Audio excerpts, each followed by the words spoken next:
درود پاک کی کثرت دنیا اور آخرت کی تمام پریشانیوں سے نجات حاصل کرنے کا بہترین ذریعہ ہے۔ کسی کو رزق کی تنگی ہے تو کوئی گھریلو ناچاکیوں کا شکار ہے، کوئی قرضے سے نجات چاہتا ہے تو کوئی اولاد کا طلبگار ہے، کسی کو مقدمے کا سامنا ہے، کوئی روحانی اور جسمانی بیماریوں سے نجات چاہتا ہے۔ بے شک ہر بڑی سے بڑی پریشانی اور مصیبت کا حل درود پاک کی کثرت میں پوشیدہ ہے۔ جو کسی پریشانی یا مصیبت میں مبتلا ہو وہ کثرت سے درود پاک پڑھے، کیونکہ درود پاک پریشانیوں، دکھوں اور مصیبتوں کو لے جاتا، رزق کو بڑھاتا اور حاجات کو بڑھ لاتا ہے۔ درود پاک کی کثرت پریشانیوں اور مصیبتوں سے نجات حاصل کرنے کا بہترین ذریعہ ہے۔ رحمت کے 70 دروازے کھولنے والا آسان درود شریف، صلی اللہ علی محمد۔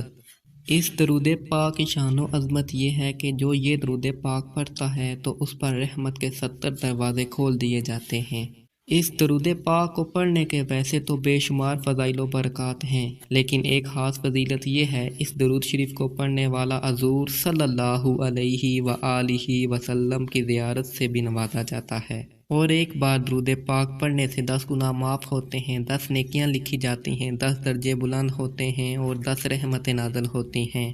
ڈاکٹر علامہ محمد اقبال سے ان کے دوست نے پوچھا، آپ حکیم الامت کیسے بنے؟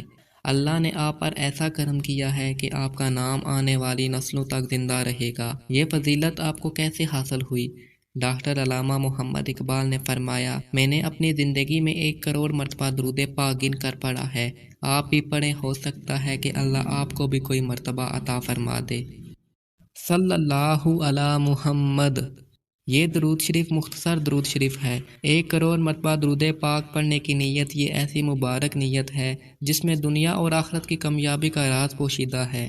آپ بھی یہ نیت کریں کہ اپنی زندگی میں 1 کروڑ مرتبہ درود پاک پڑھیں گے۔ جو یہ مبارک نیت کرتے ہیں وہ اپنے اکثر اوقات کو درود پاک کی کثرت کرنے میں صرف کرتے ہیں، اس طرح وہ دیگر گناہوں سے محفوظ رہتے ہیں اور ان کے بگڑے کام بننا شروع ہو جاتے ہیں، اور ان پر ایسے انعامات کی بارش ہوتی ہے کہ عام انسان اس کا تصور بھی نہیں کر سکتا۔